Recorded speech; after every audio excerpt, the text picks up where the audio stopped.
ffe twaziisa omulundi gumu nalina omubaka wa palamenti owa Kampala wano mu studio emwe ndowooza yali NBS Honorable Shamim Malende kumbise ekiseera ekyo nalina ne gundi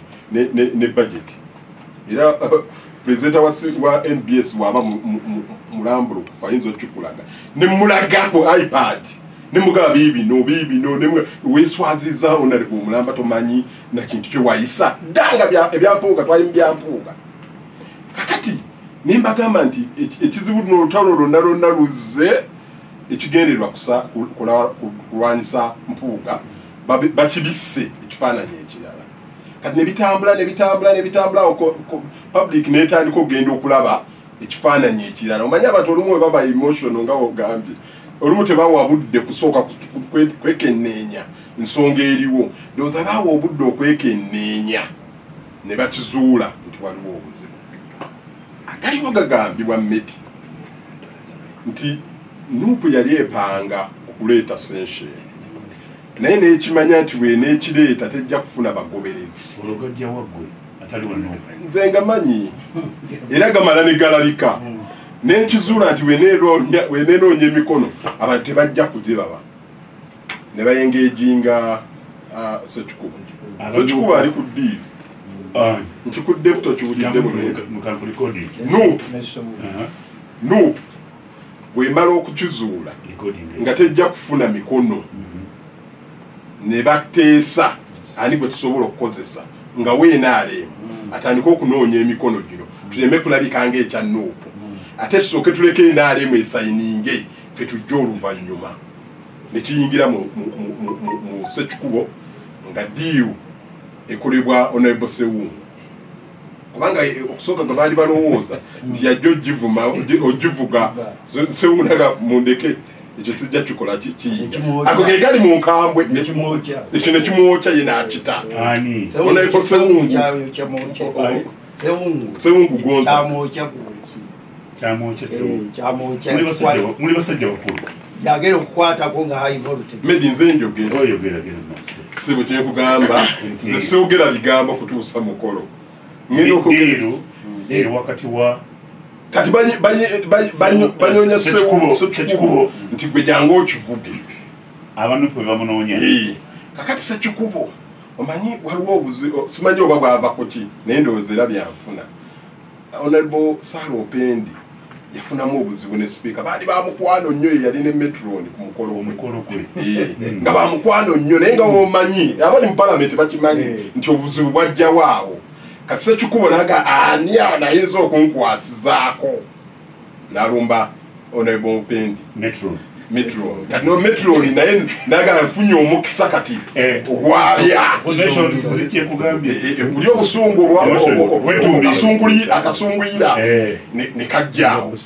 Metron n'abuukira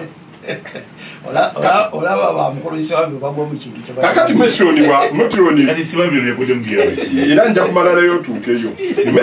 Metron waabuukira ne batandika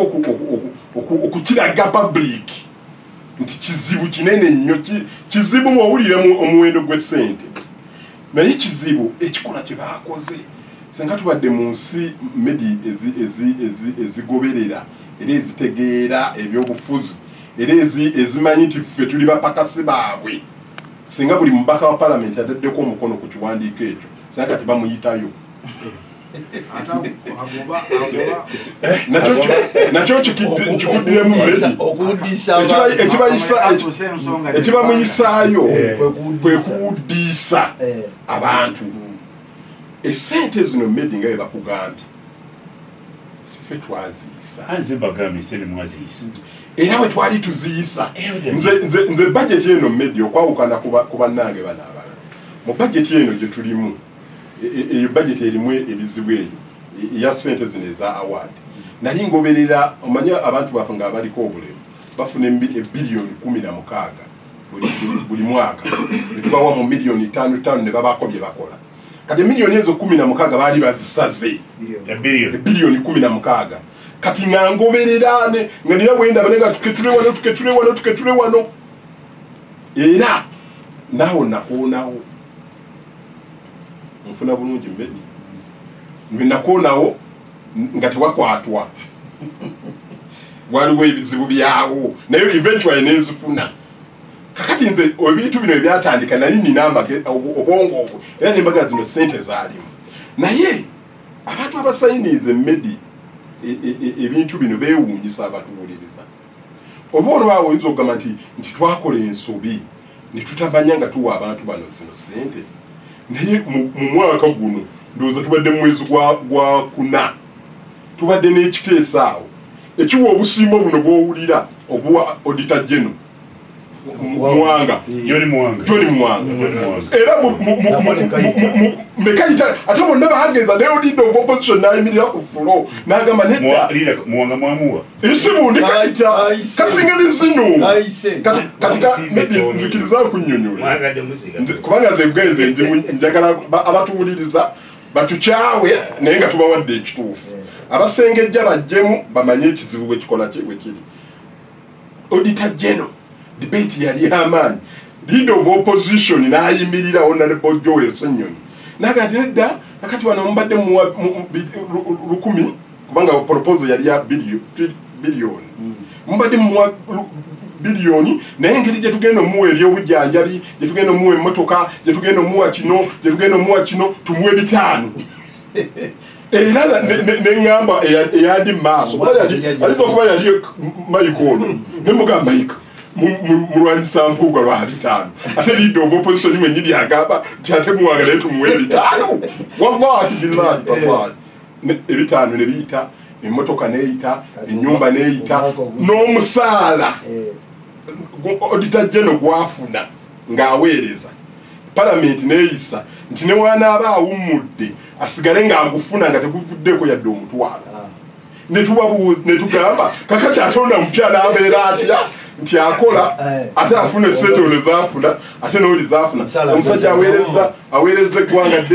mibanga ddene biki n'afuna 5 n'afuna emmotoka n'afuna ennyumba n'afuna insurance n'omusaala gw'alina okufuna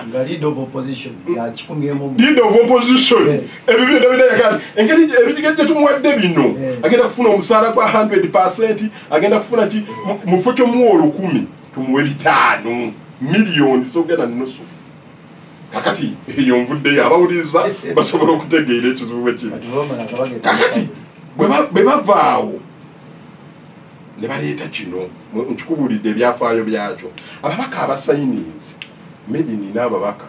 omu yaŋŋambye era wallahi billahi ndayira nti Allah nti mpindi nze sandisayinize kintu kino weefudise naye nsibambi owe najja nankumbi bitulwanyisa nti balyake nnyo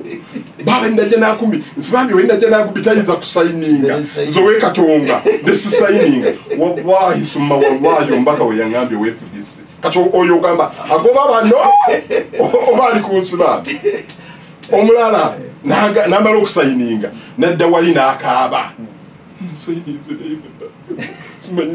kinsayinisiza tukusayiniza ate kati okaaba omubaka wa Parliament ababaka abalala abanuupu babagambe kabatande tetugenda kubaka kakusayininga naye twagala baggalewo okusayininga nga waliwo omubaka wa nuupu atasayinize mujja tubendegera just information Leader of Opposition Joel yakulembera ekibiina kya nuupu okujja okusayininga naye bwe twali tuyisa budget nga budget tuyisa ye yali Ghana omulya contradiction eziri awo yali Ghana tuyisa budget ekisoboka ekyabe tombuza nti yali akolayo ki yali agenze kukyala oli Leader of Opposition tuli ku budget bwe gyoga nti erimu ebirumira bwe tubadde tugiyisa tuliiwo oze kusayininga busayinizi abalala basayininga nze speaker yanyima trip abalala nali nze chairman wa committee gundi ne banjijako abalala ababaka abasinga basaba nga omanyi commission ne commission abo bakuweereza emyaka 2 n'ekitundu emyaka 2 n'ekitundu bwe jaggwako ne bagamba abaagala okuvuganya okubeera mujje ababaka 2 ne bateekayo okusaba kwabwe bikyuka president n'agamba engeri gye muli bangi nnyo tetujja kujjamu ono oba ono bano bagira bakola abo obusungu bwe balina medi bukwewuunyisa basobola n'okutta omuntu kubanga bali ku kiri naye ekisembayo Medi nga kyeraliikiriza ababaka okusayininga ekiwandiiko nga tebakisomye Honorable Ssekikubo ne banne balina mpapula bweziti wali Medi oli munnamawulire obadde ng'ogoberera abantu nga basayininga walabyeko ali awo gwe bagaa ati uno ali mu kusoma amaze okusoma anodinza omutwe ataddeko omukono wamulabako ayina ekifaananyi ekyakireete ngenda muwa akakadde bw'oba okirina Nsibambi nkakuweera wano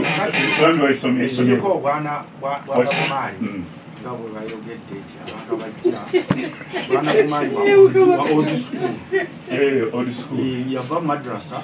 n'agenda maaso n'agenda old school ennaku zino tebakyatunula mpapula nti oli akulabye soft copy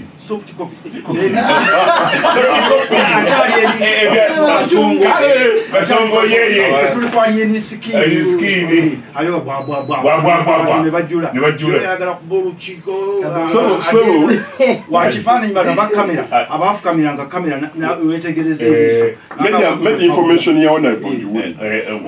omulembe guno gwakyuka gwa softcopy.com fe tuli babaka ba parliament okyali kutabatya ndi kutabatya abira biwataba Medi nzikiriza naye njagala Nsibambi mu mwaka kaddaako soft copy anti yagisomera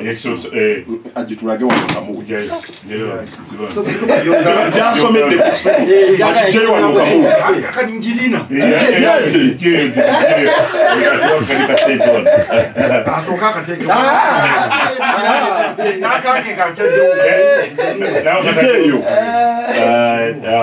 naye nga waginoonya Medi njagala mmalirize esente zino Medi esente zino bwe ziba zifuluma ezo zitwayisa mu budget ebyo byonna byonna mbikuyisizaamu titwaziisa ne zibeera mu budget naye zimala okuyita mu budget okuziwa omuntu mwekyusa ate ddi lwaki bakiyita ki obuwuggwe kiwuggwe simanyi kigambo kiyinza omutindo omuserebe oba kyemba nkozesa ogw'abantu baffe naye Medi nekugamba nti esente ezimala okuyita mu budget kiraaka yalina obuvunaanyizibwa kusayininga asayininga esente finance nezitunuuliramu department yaffe ya finance kiraaka n'asayiningako omukono nezigenda mu Ministry of Finance neziweereza mu Bank of Uganda neziteeka ku account ya beneficiary gundi ezo zonna ensimbi ezo zayitamu ate byayitamu myaka egiwedde amamotoka ge boogera wano mpulidde Nsibambi wano nti emmotoka simanyi alina ekigambo kyakonseza wano nga Abedi ayogera oba bafa baffe bwe baali bateesa emmotoka ezo mu parliament ono zasomye Nsibambi yalimu na bonna ababaka bonna baalimu teriyo mbaka yayimirira n'awakanya kakati womaliriza ebyo byonna byonna nga bimaze okubeera n'owudiisa abantu ati bali mu byabufuzi Medi bali mu byabufuzi nkugambye nti ebigambo bye balimu nsaba tugezeko okutangaza entambuza ya parliament era ndowooza ng'ogyeko kino mulimu n'entambuza ya parliament kuganja omukoliro olina okutereezebwa kati bino byaga nti Nsibambi sokondako emotion eri ku soft copy anti badde ngitereeza nakuwadde okumala oyagala gundi agikusindikire amala egikusindikira ati mpindi anzita nakyo tekirina mutawaana ogabe bagikusindikira embadde okutangaza mukulu mpindi betagala kwogera bingi nnyo naye ogamba nti nno ababaka ba parliament tebalina babeeramu mu parliament Nsibambi yalimu parliament eyo bugira bwetambuza emirimu Medi Nsibambi mpindi Bakembo ng'okiyise dakiika 2 kati abamu oyo amanyi ebitambula is that another issue kati ogamba nti omuntu mwali mu parliament kubanga mwali ekyo kyawu Medi ekyo nakyo naye njagala era Honorable Nsibambi mugambe kyanjagala atunyonyole ye ng'omuntu bwagamba nti ebintu byonna ebiyita mu budget mukulu Kakembo ndoza ne Bwana Abedi yakimanyi Bwana Abedi ebintu byayagadde okutuusa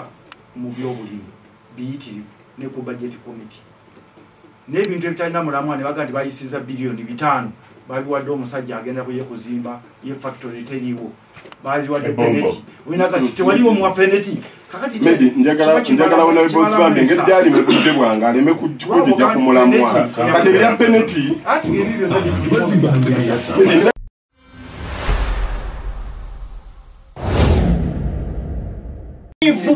ennyo ekyokusatu yagambanga sookanga weetikuleko emigugu nga effutwa effitina obutayagaliza muntu tugamba nebikujjula ojja kukola decision ekyo gyejjuse ffe twalaba alipooti eno ngejja tubabuuza ati abamu otunulidde mpuuga n'asirika nga looyo yatendeka ate nga looyo abastudenti boono kinneewuunyisa ono Yusufu Sibambi yasomesa balooyo yasomesa baseggona kituswaza nnyo mu palamenti ng'ate bo bakugu musinga basirika bati bona bagamba mubaleke abo bavuga ekintu kyabwe gyekinaggwera obulimba budduse speed naye amazima gagenda tandika okuvaayo ne mukama wange lopu wange omupya mumuswalizaamu lopu wange omupya yali suppose okubanga yadivise nga ffe abasigadde ffenna yensonga lwaki bamuwa office erimu balisaacha erimu baligo advisor beyebuuzaako okuha akasinga bakaba parliament ngamba mujje mugesayininga ekintu kyomanyi nti kifu obanga tomanyi kifu naye nga tukozesezza office n'abamemba abakozi be baako okuyamba ku mirimu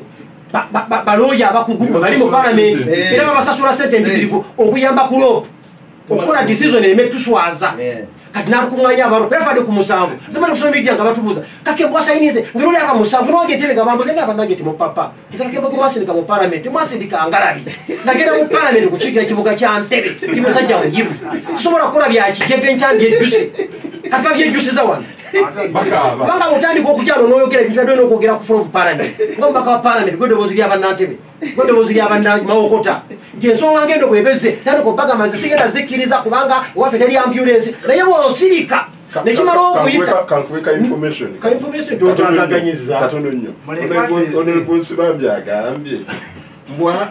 mu budget mweziri twaziisa naye kyabuntu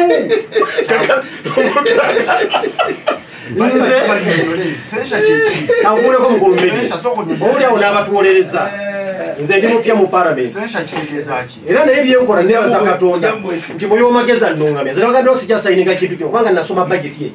nenjetegereza gomupya gwe nemugamba nno ndi mupya naye okati mugenda kusoma nagisoma naye gyetegereza mugenda tuswaza singa baleeta motion ng'egamba twagala kuyita abaawa ssente banyege lwaki baziwa naye njateekako omukono kubanga nedda si bano bawabira bebaawa ssente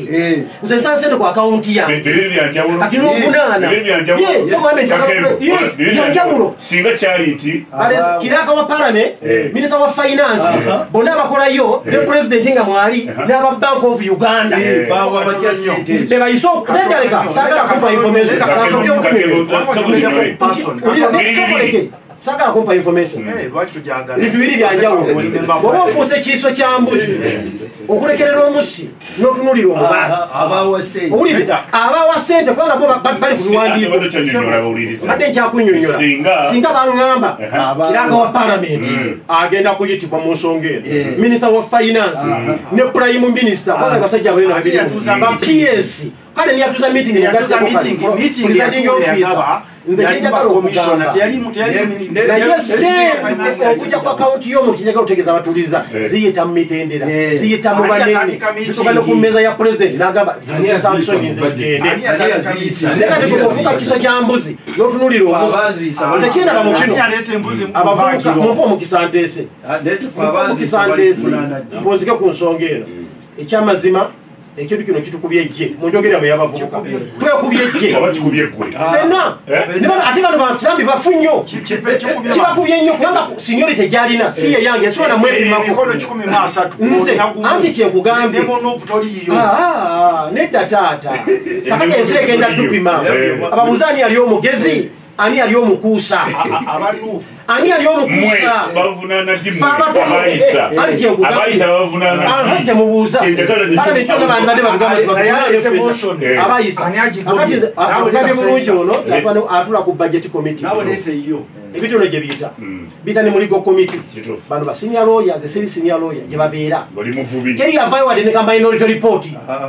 agambe bannange olwo ebintu byenda byebikyamu ekitegeeza abantu be bali abaliddemu olukwabamuteeseza tabateeseza era takola mulimu gwabwe bino byateeseza ku CBS agezaako okumatiza bannayuganda tife twagala bawulereza mufune za ambulensi mufune abatagala mu ddwaliro ebyo alina byogerera mu palamenti abyogerere mu palamenti abyogerere mu palamenti nze ndi baka palamenti someone ruling out of order senior council n'ebyakola nze ndi baka palamenti ate ndina ku rekodi mu babaka abateesa mu palamenti ate naye akimanyi ndi musomi ku basajja abaterya ntama abalingiriza n'esente z'omubbi nze ne ku sente za NSSF nali ku budget nali ku committee ya probinga kazibeza covid so netegereze figures nzimanyi bulungi abentebe besi nze sagala kuswala mu maaso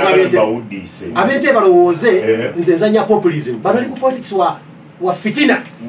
nekitwaza nyoze kakakembe okujjano ntisanya politics wa fitina n'obusungu gundi mukube era nze mbagambye bwe ngenda mu judgment jjajjange kiyanjikiza soka kwetikula migugu ekinza okunemesa okukola okusalawo okutuufu obanga netisa emigugu gya fitina owulidde janjagalira omukazi oyo yandyako kino yapitako nga tambuuza egyo emigugu gyesooka okwejjako nendokambeera mu mmeera esobola okukola okusalawo okutuufu kati abantu abali mu palamenti amagezi gagenda kuvaayo enkya bagambye mutubuulire lop waita abaka ba NUP na minisita bonna n'obawo ekiragiro baseeke kuki omukono okipapula ekyo wali okyetegereza nti no webuuza ku basajja bo balisaaca ne balooya bali mu ofiisi yo abasasula omusimbi gwa palamenti ogwa Uganda okwadvisinga oleme kukola oliswaza opposition tinedda wasazisaawo obusungu kati ffe notadde mu bandwagon otukubye ekigo twekubye ejje ekiddako tugenda kuswala Uganda baliyo babuuza kati palamenti gyetwalonda gyeki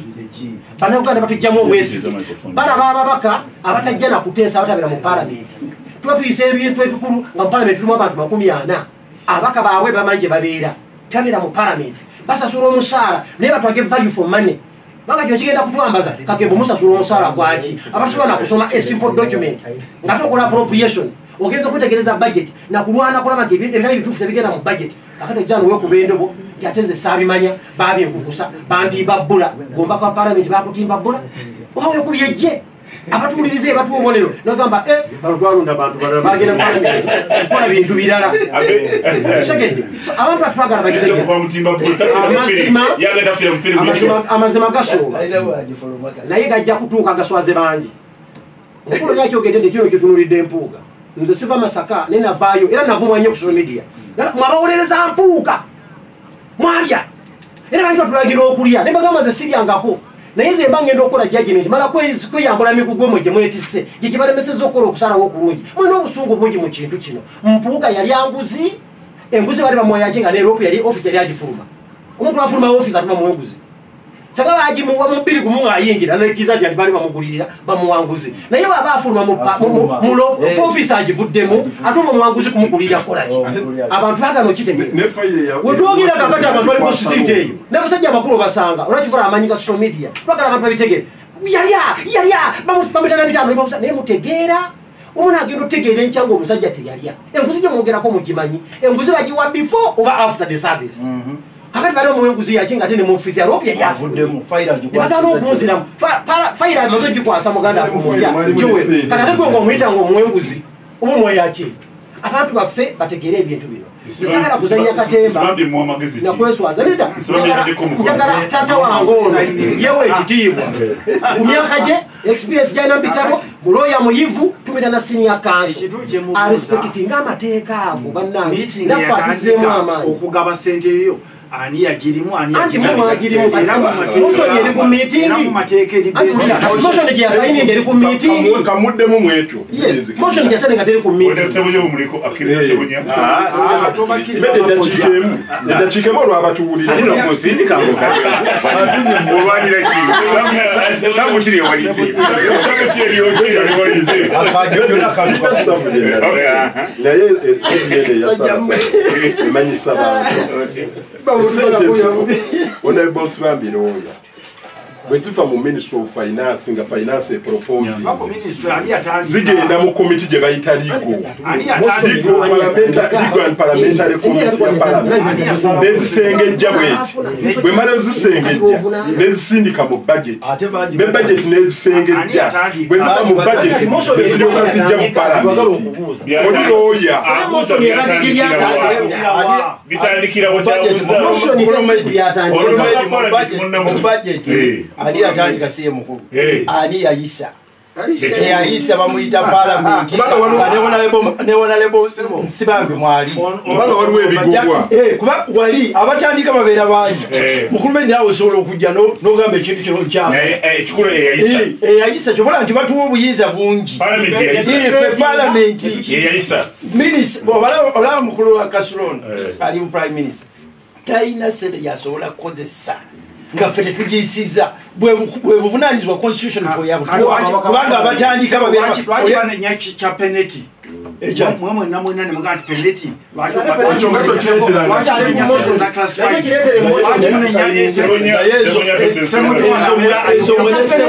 ezo mwenesewungu nesaivaebyakopenate mubireeterakati mukolina omuzinda ensonga ozisebusenezoowuliriza ensonga eri mu ddiiro sente palamenti aziyisa kati eno yemu yeewabira yeewuuza akati omulabe nga ebisiwa givuddeyo basajja baabano oza bakaba palamenti zenayise mulamu gwego era insulted my intelligence akati ekyamazima nti ebigambo byeboogedde bano have laid bare Parliament's contradiction is in Parliament. Yeah. Isina bweswaza naye abantu abakulu mutuse mutya ku kino kubanze nabadde mbaali era ntumira abantu bonna naye wavuddeyo omukazi nga gyatambula bwati ajjagobere nanga nti nkwagala nnyo nemuga nti gwani nti nze gundi nkola bweti ndi eno mbaale naye nafumbula Buganda naye tukwagala nnyo ku CBS naye nabadde mubuuza ti wa CBS etuuka embaale nagati naye bwensengera nizigye mukono awo mpulira CBS kakati mwewe kyandibadde kirungi nemubaika exonerated nga mukyalina obuyinza nensibambi si mukyamu nnyo nankubadde nammwe mwenna muli batuufu mwandibadde mwewe omukisa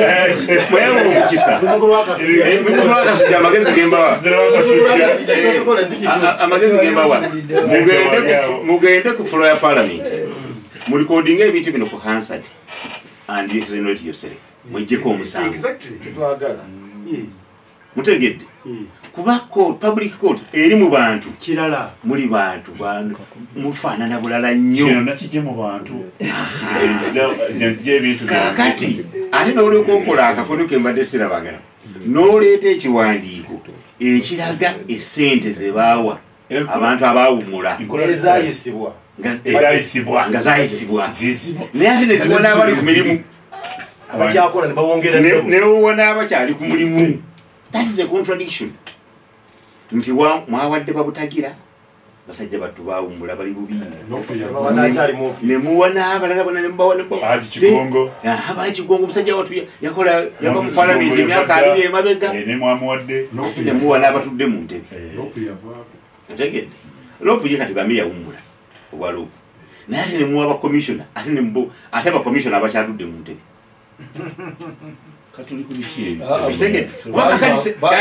kyandibadde kigambo nti komishona gwalina okulitayalinga myaka 2 tosaba kisanja kyakubiri kuba wakuterekeddeyo omugabo ng'owummudde era bw'osigalako noga nti omukulu akkiriza tusigaleko omugabo gute tugukwata si guddako guno ng'ate akola ogwokubiri kuba bamusasula kino ng'agenda kuwummula. Kera batugambye nti budget line bakiyisamu excurasia tebagiwa mukozi atambula akyakola. So tusaba anti ekyo kyetwagala debate egende ku floor ya parliament mwesasire abaagala ennyo n'abatayagala mugende ku fulo muteeke buli kintu kuki ku mmeeza muswaze sikikubo n'ensibambi n'abalala nti ensonga eno twagiyisa bwe tuti bemba mulimu ebirumira mubijjemu otegedde kuba kati waliwo abagamba nti oli yaliko deputy speaker afuna ensako n'abeerako sipiika afuna ensako agenda afuna ensako consolidated fund emu nze nakola oba natambuza etteeka lya Public Finance and Management Act mulimu ekigambo kye bayita reasonableness mulimu ekigambo kye bayita substantial omuntu oyinza omuwa akasiimu naye nga kasiima sente ze yali akolera obulamu bwe bwonna ako aba kasiimu wakageredde kuki kuba ne bagula tuwi tebakuwa tuwi bagomera ku musaala gwobadde ofuna era tebakuwa gwonna baga nti agula tuwi tetumubala bwe tuti alina fomula yaayo naye nasobola kusinga musaala gwokoledde ate emyaka egyo gyonna pensioni palamenti efuna pensioni era mu bantu obunyiivu bwabwe banyingire n'otajjeno olitajjeno gwe tubadde tusasula esente ezisuka mu miliyoni 35 Mwanga John mukwano gwange ng'afuna gratuity afuna pensioni afuna omusaala ogwawaggulu ennyo abadde asevingamu NSSF ayinza okubawezaayo biliyoni ekyamuteekeza mu kabyokana k'okufuna service award kiki kavuyo ddala erinnya lye lyonna ne bali mutoomi kiki kino akati emirembe egijja giri tujjajinga buli nti mu biseera bino abantu nga bakaaba buli mwaka aba akasimbi tubulye service award weri mateeka service award ate yo yandibadde yo mu butuufu teriiwo terina budget mu chart of accounts teriimu era kyandibadde kirungi mujagifyingire ku fulo mujiwe erinnya mudiscribing akikola mujiwe definition baloya sibantu bakole ekyo kubanga buli kigambo kyoteekawo kiba n'ennyanjula yaakyo kiba n'ennyanjula yaakyo definition buli kintu oteeka mute okidefininga ti kino kitegeeza kino era omuntu ajja kifuna kino bwati bwati nze okuteesa kwange saagala kusukawaawo kuba njagala baawo bwimagezi exonerate yourself when you're still in authority. Nti wenyonyolengako ng'okyalina obuyinza. Kalona buvaamu. Bajje mu parliament benyonyola. So ogende mukkirize bukkiriza. Mukulu Kakembo n'ebigambo bya Dayiwa wano abiwe ku fulu. Yes. Mukulu Seba Abedi abiwe ku fulu. Sebo ffe tubiyiwa. Era batuuka okusalawo bali bakkirize nti abasajja batuwakoze ki? Batuwangudde. Omuntu aleme kuleeta musango. Ngate olide ekintu akimala ati kweka sini oli bwagala nti muli mu ddiiri waliwo wadde ddiiri okukola kintu kitegeeza ebigambo ebogedde wano era ddiiri binswazizza nyo wali mu ddiiri ekyo bakyekomeko tebadde kukyogera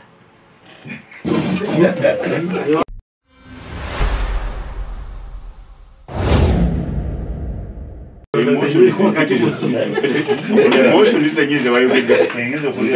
Kakembo akati twagala kubigaira nga tumaliriza osijja kugaira jakwebaza prime minister olw'ekigambo kyeyayise sisimuka Kampala n'enguudo zebagenda okukola mu Kampala banabikye bano nabasanyukiddeko Dalingi ani akola enguudo Minister government at kula government. Majisi yakole enguudo. Anti kakati amaji. Asereza yuwa twewola newo. Kakati zino zetwagoze sisimuka Kampala. Zigenda. Omulodi bulijja kanava amaji kola. Ate mpule kati. Obwali kunanye. Kutwabirizaako budabiriza. Bintu byafita kukatabuka enguudo ez'amaanyi government zengenda okukola. Okuva ku 6th Street, 5th Street, 8th Street, 7th Street, Chebando Ring Road. Simanyi Pererwe ani n'ebirala byonna twatandise bakontrakita bali ku luguudo twagala okwebaza aba KCC nga n'esaako lukagwa gye tubali lukabira naye bagenda n'amaanyi amangi so Kampala erongooke abantu batambule bulungi ebivumo byonna sisimuka Kampala prime minister yaguddewo era ajja kubeera ku nguudo ezo ng'azitambulako ng'azeetalako contract asobola bino betulimu nga tugenda mu kalulu 26 bitegeeza ki kakati bino gatulode 2 bibatwala mu kalulu naye akakabbinkana akalulu akakasameme lwaki bagenda kuva mu palamenti eno n'obusungu bungi emotions bagwe ku bantu nabo abalimu obusungu bungi babalaba abantu abeija baata abantu abatabaliiko abatebalirira abeyagaliza kakati ekyo kyokka kigenda kusisimula bakompitita bajje nga balya nga abaliko omuliro abavuganya nga nabo balowooza nti bambi balina ekyamaanyi kye bagenda okukolaki okukyusa mu palamenti so palamenti yeddemu etunuulire abantu emanye ekiri mu bantu kati nga kino ffe tubayambako tukole enguudo obusungu bukakale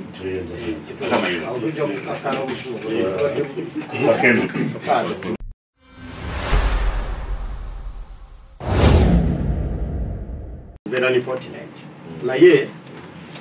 kyanaku nti tuli mu kaseera ak'okusomozebwa kibanda tulaga bannayuganda tubuze omwaka gumu gwokka bannayuganda essuubi tetuliraba nina okutya nange bannayuganda batandise okuba abanyiiva ennyo baweddemu essuubi etwogera wano bebuze ebirwa kitonda abaka ba palamenti batasobola kusoma budget bakadeide bakatumwa aboogera ku mikolo gy'embaga naye nga balooya tasobola kutwa neetegeeza nabiwandiiko kati ali wano kulegyo yeekuba endowooza katumwa nabisoma nebyetegereza era saasayinyiza ye lwoyo omutendeke bimulimi kwabino njagala kusaasira abantu bange babiri namaliriza famire ya muzeeyi Kibuuka Nakiwogo yatutuddeko muzeeyi yagudde mu mazzi awe Nakiwogo tulina omujjuzo gw'amazzi gwatutayize Nakiwogo era mukadde waffe muzeeyi Kibuuka abadde na restaurant awe Nakiwogo ey'amaanyi yatugenzeeko tulina ne muzeeyi waffe Sheikh Mulamba yatugenzeeko Mohammed tugenda muzeeyi Kalirawo ekitala mugenya sooka nenda simugenya asooka tata ava womerak kinvimbi womerak lazima omuzikiri gw'ekiwafu ogukola mu munene basajja abagutandika era abadde omu kuba senior citizen saasira famire era nkuliza abantu bonna bagende tubeeyo tuyanza nnyo tuyanzeeko emera okutuuliza ngenda wasabasajja Kabaka Nakiwogo tugenda mu maato sebo tuyesera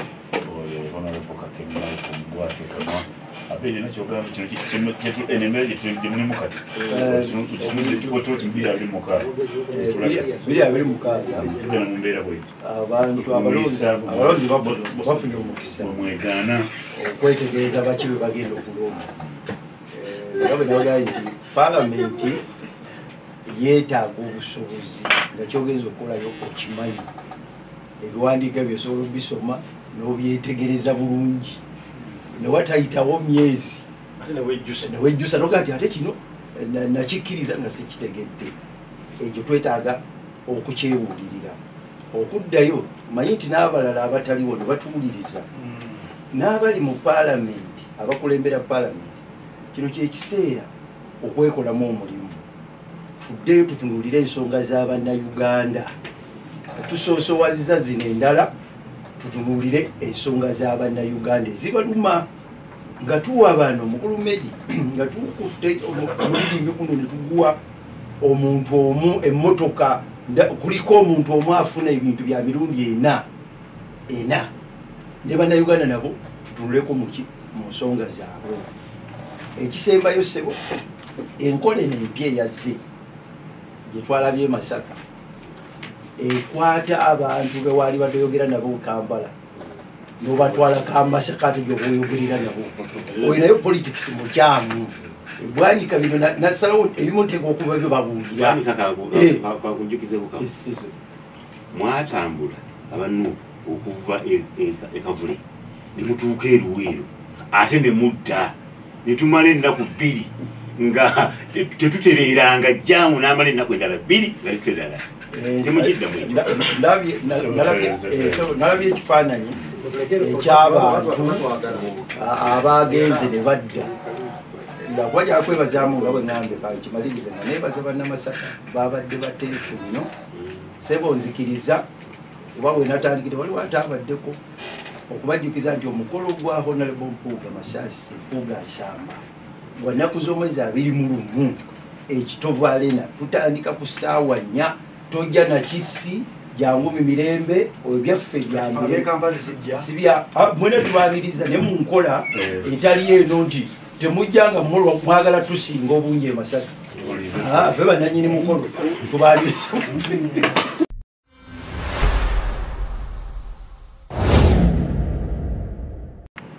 omuntu ajje anyonyola abantu etegeere ekigenda maaso bwolaba atiko 93 etuwa obuvunanyizibwa ekikwatagana ku mbeera eno egamba nti bwe mukyusaamu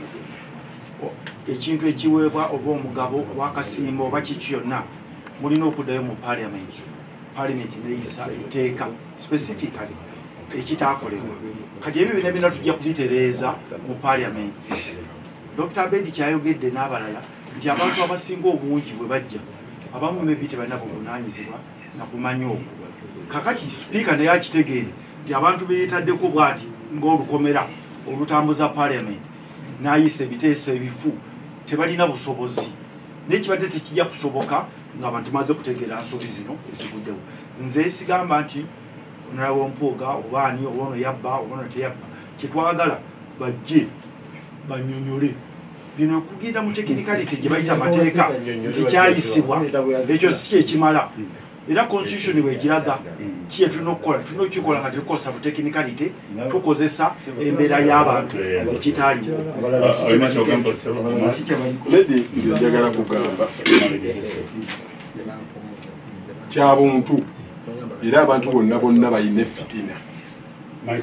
Buli muntu kumpi ayina fitina mu nsi muno naffe abatudde wano buli omu mu ngeri emu oba endala ayina fitina naye levo y'efitina eyo yematalinga percentage gy'ogiwanikiramu levo ki gy'oliko kati n'ebizibu bino byonna byonna bye tutuuseeko fitina ze tuyina. Naye nsaba ababaka ffe twajja mu nnyumba eyo nga famire tugende n'ebintu ebyatuleesa bwe waliwo ekintu ekitali kirungi tukirwanyise. Nze siri wano siyinza kugamba nti ezo sente ze bateeka wano ne bateeka wali nti ze nungi nnyo ffenna tulina ebintu bye twagala bye tutaafuna naye omuba mumaze abakiwagira ne musinga ffe abatakiwagira ne kiyita ate nkya togamba gwe baakiwa nti mubbi. Nze kyekyobubbi kye nwanirira byo walabye kulaala y'omukonono gyagambye eyabadde Masaka ngalupu mwenyini yalya ani yalya kati ebintu ebyo byotyobola abantu g'abantu levo ya fitina n'ogirinyisa ku levo esembayo teba teyamba kuwanga. Naye musonyi okuleetera omulamu guno Abedi gubakaluubiridde. Yesu tukoze okukola research okubaamiramu ebirala abantu badde bawulira ku radio boogera tebalina bwino naye gwe sebo wagenze n'onoonya bwino abantu tumubasobagala okwebaza abantu adibetinga ali ku lugambo n'avuma munnenga navumye na bwiriri sonatusala ku street nomusa netaata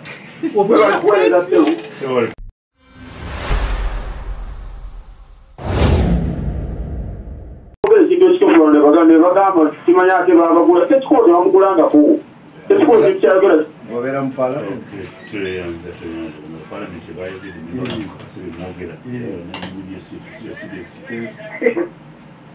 ono mama ffe ow'ennatene ogamba kimama gyendi ssebo bwe tuli tukuwuliriza tebale kulambululanga nsonga ne tuzitegeera n'abakulu mbalamusiriza. Omukulu azenze n'agamba nti bannayuga situbi n'abavaamu ebyadala tetusina ssuubi ffe sente tuzirabira mu mawulire abakiwadde gundi naye ng'ate tutambulira ku biguudo ebiringa ezzaaliro ly'embwa sebwaffe wandi nate abantu baffe intaneti yaba abaka abo be tulabayo be twalonda abatayogera abatabaako tebakola lwaki tebabakende sente y'omusolo neeba nga tebonaabonera bwereeza.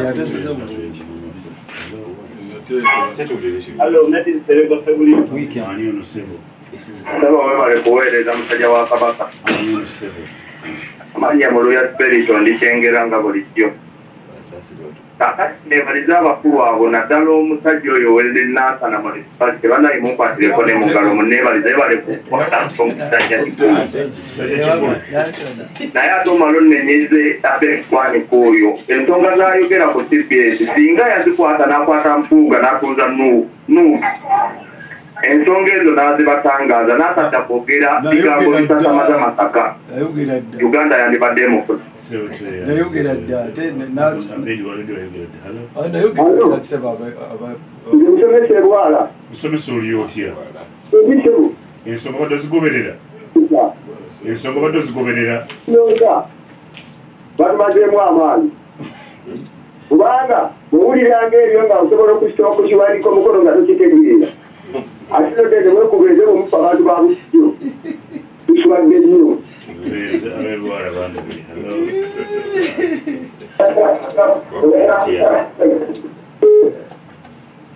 ali ku CBS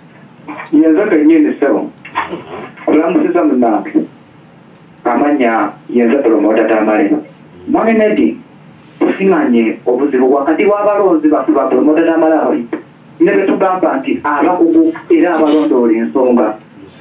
kankubuulire kigasa ki mu Uganda okubanga abasinga babonaabona alipoota muzisoma wano bannayuganda bangi baavu baalufupe bampunga byoya naye ne tuwulira mu paalamenti nti oli mu myaka ebiri gyokka gye yakabiramu n'ekitundu nti yegabanyisa obuwumbi n'akagulumpu ke ne supiika nti wetunaligira ku ekyo nga mugamba aba NUP bavumya abantu njagala kuteeka buno obubaka omwami Abedi Bwanika Abedi Bwanika ekukuzuliramu nga eyali eyeesingyeko n'okugonjoola ensonga kiboti bwolina okukwata ensonga n'ogamba somba bantu mugenda kukyogera paka naye bannayuganda olw'obunye bwe baliko kyova olaba gamba asobola okwogera ku nsonga zaffe zitunyigirizibwa gye tugenda ogenda paka enja era ne tuna nga asobola okuwa ensonga nga eziruma abantu kyakugendereku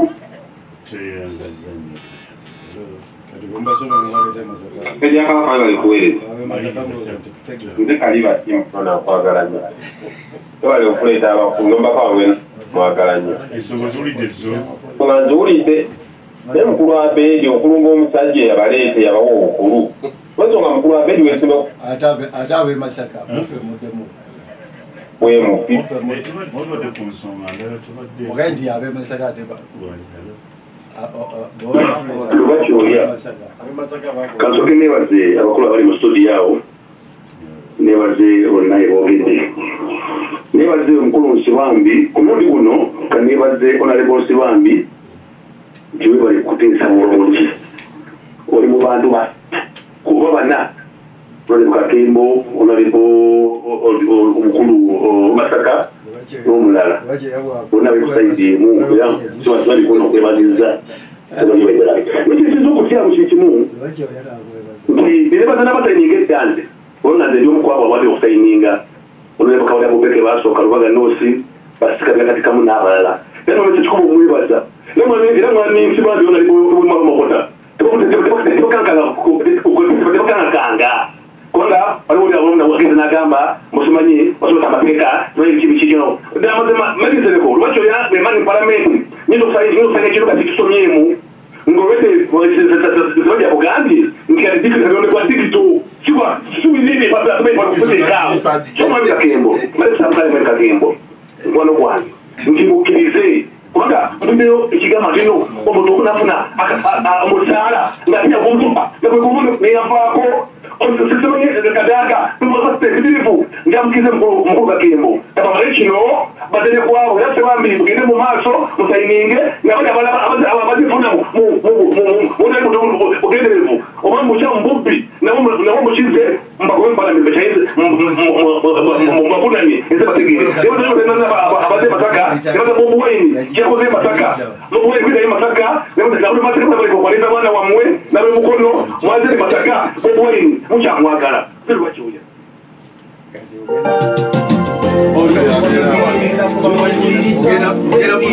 Ogera